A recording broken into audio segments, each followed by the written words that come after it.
किताब है दोनों के पास? ठीक है। लेसन नंबर 6, क्या नाम है लेसन का? उत्तक। इंग्लिश में क्या बोलते हैं इसको? टिश्यूज। याद रह जाएगा कि नहीं? अब बड़े ध्यान से सुनना, जो चैप्टर नंबर 5 था उसमें हमने कोशिका के बारे में अच्छे से पढ़ लिया।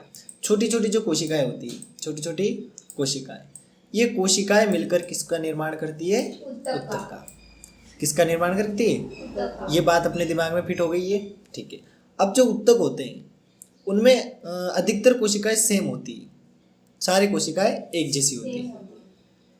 अधिकतर कोशिकाएं क्या होती है? बिल्कुल समान, ऐसे कह सकते हैं। और कोई विशिष्ट काम अगर करना होता है हमारे शरीर में, कोई विशिष्ट काम हमारे शरीर में करना होता है तो ये कौन करते हैं? उत्तक करते हैं। अब अगर हमें कोई पूछता है उत्तक किसे कहते हैं, तो क्या बताएंगे? समान कोशिकाओं के समूह मिलकर क्या बनाते हैं? उत्तक बनाते हैं। और उत्तक क्या करते हैं? कुछ विशिष्ट काम हमारे शरीर में संपन्न करते हैं। क्लियर? अब मेरे को ये बताओ, ये उत्तक किस किस में पाए जाते हैं? पहली बात पेड़ पौधों में, दूसरी बात जीव जंतुओं में। समझ गए? क्लियर है बिल्कुल? कोई पूछता है उत्तक किस में पाए जाते हैं, तो पेड़ पौधों में और जीव जंतुओं में। क्लियर? ये बात याद रखना। जैसे एक एग्जाम्पल दे रखा है अमीबा।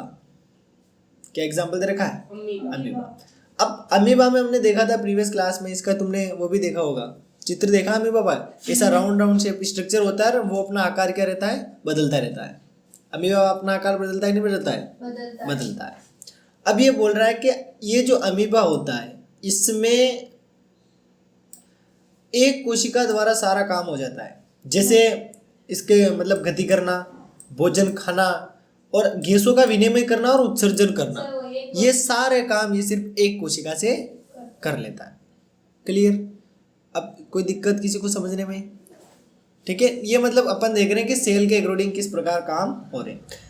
लेकिन बहुकोशिक जीव होते हैं, यानी कि ऐसे जीव जिसमें एक से ज्यादा कोशिकाएं पाई जाती है, और ये कोशिकाएं लाखों करोड़ों में होती है। ठीक है, ये कोशिकाएं क्या करती है? कुछ विशिष्ट काम करती है, जैसा कि मैंने अभी बताया है। समझ में आया?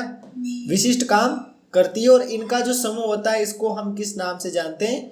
उत्तक के नाम से। इतना सा याद रख लेना, तुम्हारा काम हो जाएगा। ठीक है।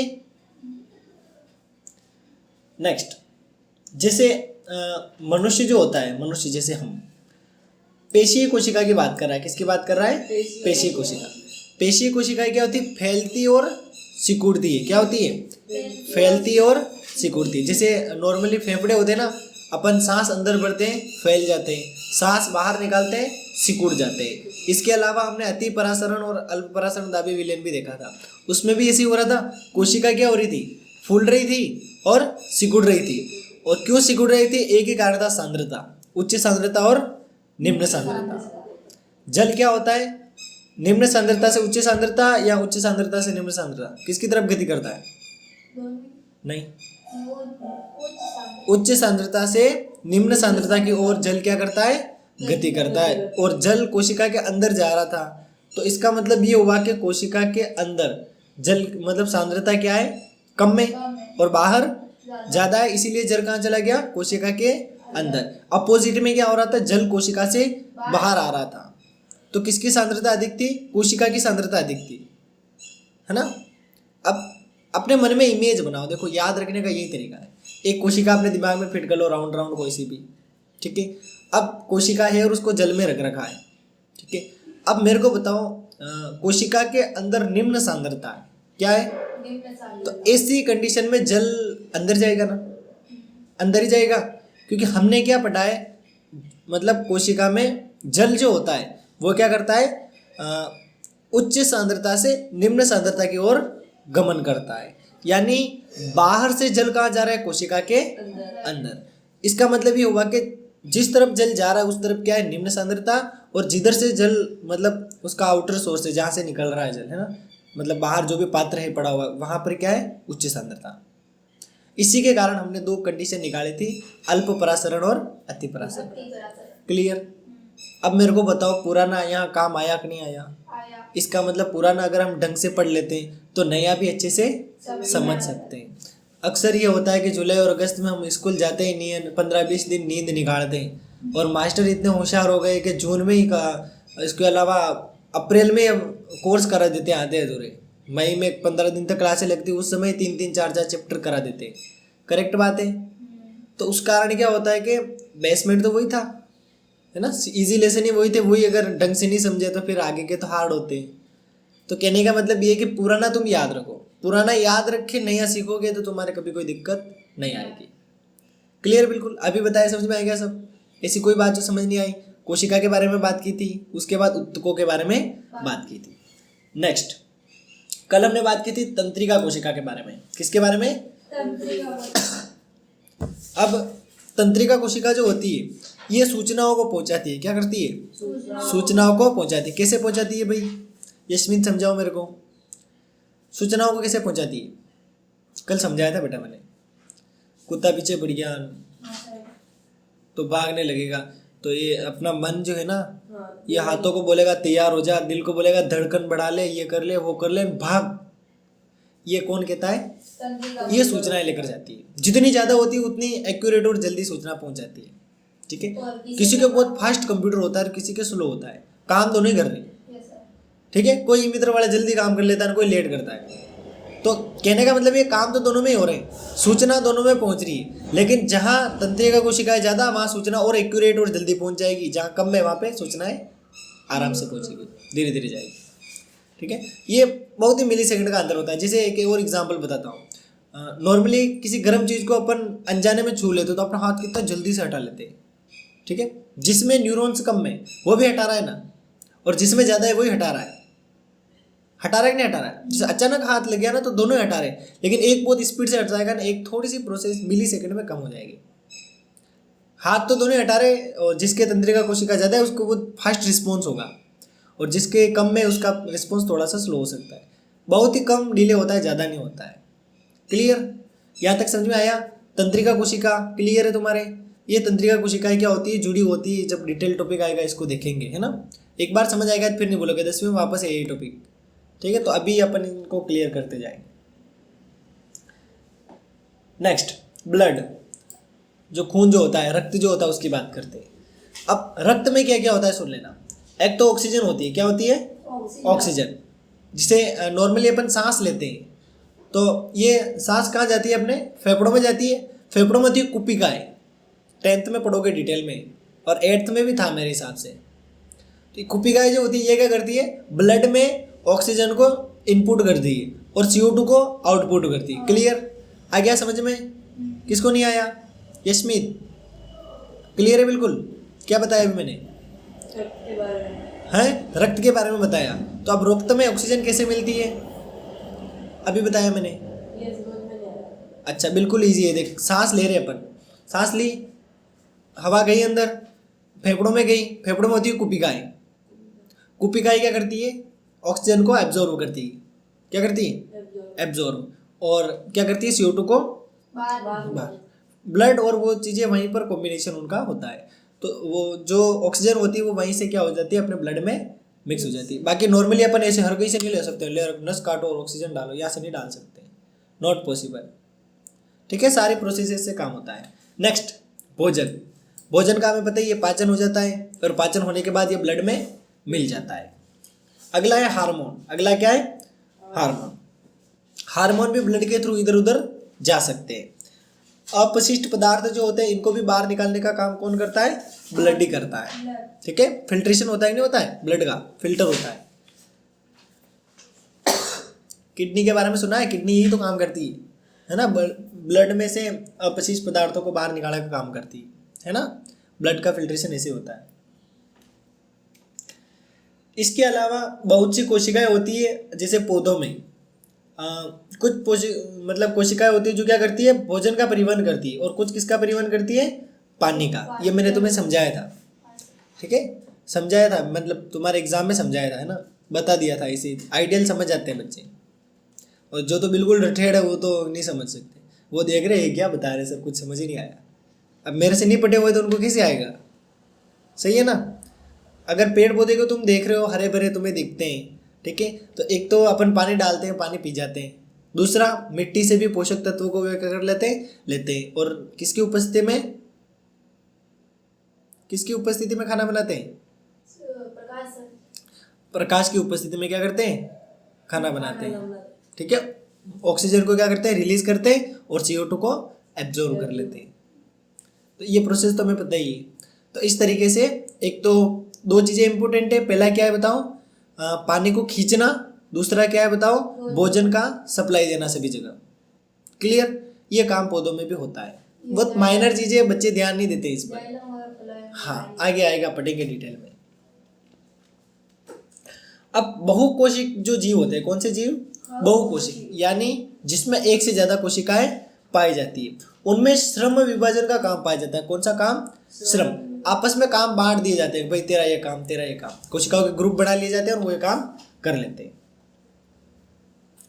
नेक्स्ट, कोशिकाएं सदैव समूह में काम करती है। किस में काम करती है, समूह। और इसी समूह को हम किस नाम से जानते हैं, उत्तक के नाम से। क्लियर, बिल्कुल। यहाँ पर दे रखा है कोशिकाओं का ये जो समूह होता है, इसको हम उत्तक के नाम से जानते हैं। नोट्स में तुम्हें अच्छी डेफिनेशन मिलेगी, वहां से लिख लेना, अभी इसमें फर्जी ये डिस्टर्ब करता है बहुत। ठीक है, नेक्स्ट, उत्तक जो होते हैं अधिकतम दक्षता के साथ काम करते हैं, मतलब प्रॉपर एक्यूरेसी के साथ काम करते हैं। जो भी काम होता है अपना ओके कर लेते हैं, ज़्यादा कोई इश्यू इसमें नहीं आता है।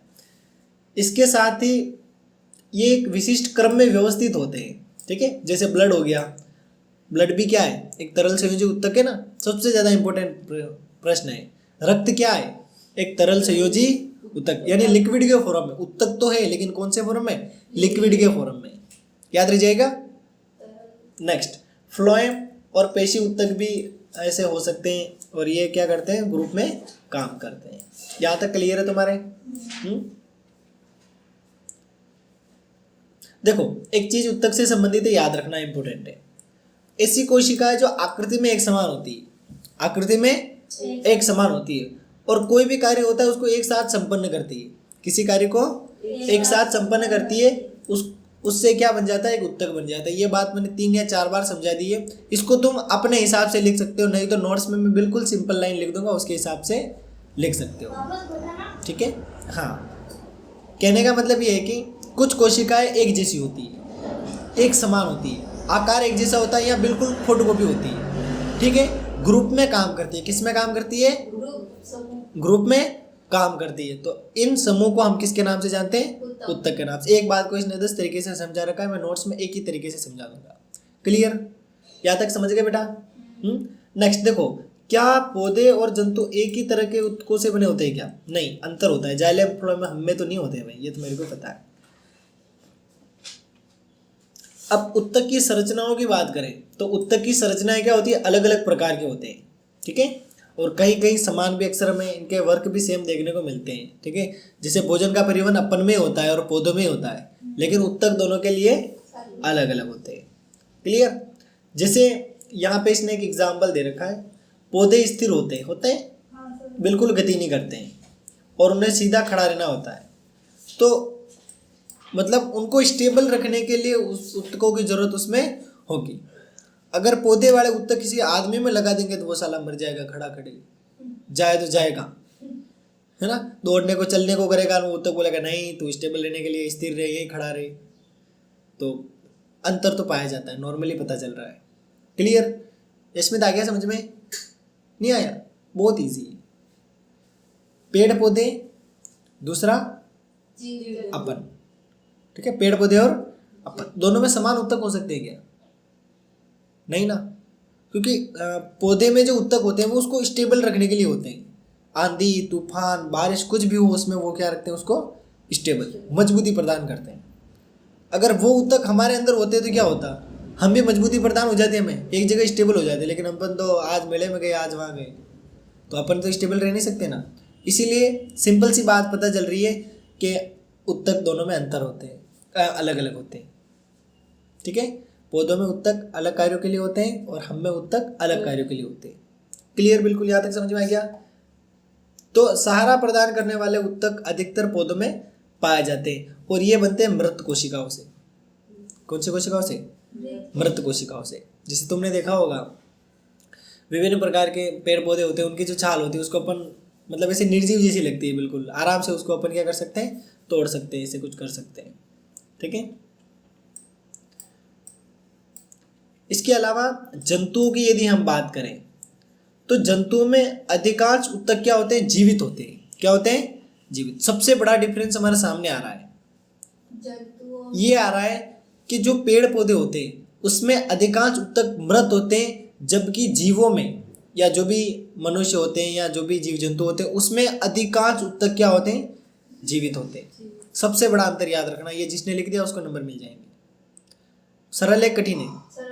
बिल्कुल सरल है ना। याद रखना, पेड़ पौधों में अधिकतर उत्तक क्या होते हैं? मृत होते हैं, और अपने अंदर या जो भी जीव जंतु होते हैं उसमें अधिकतर जीव जंतुओं में उत्तक क्या होते हैं? बताओ।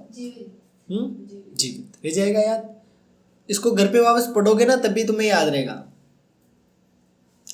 इसके अलावा जंतु जो होते हैं वो हर तरीके से वृद्धि करते हैं, और पौधों में सिर्फ एक तरीके की वृद्धि होती है, हाइट बढ़ानी रहती है, या बहुत सारे अलग अलग अंतर अपन को देखने को मिलते हैं। क्लियर? बिल्कुल। विभाजन क्षमता के आधार पर ही पौधों में उत्तकों का वर्गीकरण किया गया है। किसके आधार पर? विभाजन यानी जैसे मैं इजी लैंग्वेज में समझाऊं तो तुमने विभिन्न प्रकार के पेड़ पौधे देखे होंगे, उसमें विभिन्न प्रकार की अलग अलग शाखाएं निकलती है ना। जैसे एक टहनी निकली, उसके 2 टहनियाँ और निकली, 2 के 2 और निकली, 4 की 4 और निकली। ऐसे तो पेड़ पौधे होते हैं। तो वो वैसे उत्तक बहुत ज़्यादा पाए जाते हैं पेड़ पौधों में। ठीक है। और अपने अंदर ऐसी कोई चीज़ होती नहीं। ऐसे तो नहीं है एक बाल आ रहा है, 2 बाल और आ गए, 4 और आ गए हैं, कहीं ऊपर जा रहे हैं, लाइन 11,000 वाले जा रहे हैं, रह गए सब साफ। ऐसा तो अपन में है नहीं ना।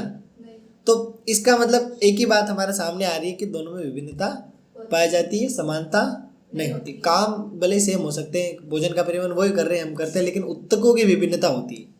क्लियर? बिल्कुल। आ गया समझ में? घर पे पढ़ना इस लेसन को, वापस नहीं देखना पड़ेगा। बहुत हार्ड है लेसन, ये आसान नहीं है इतना, पर मैं बहुत आसान करके समझा रहा हूँ। मैं पढ़ा रहा हूँ इसीलिए।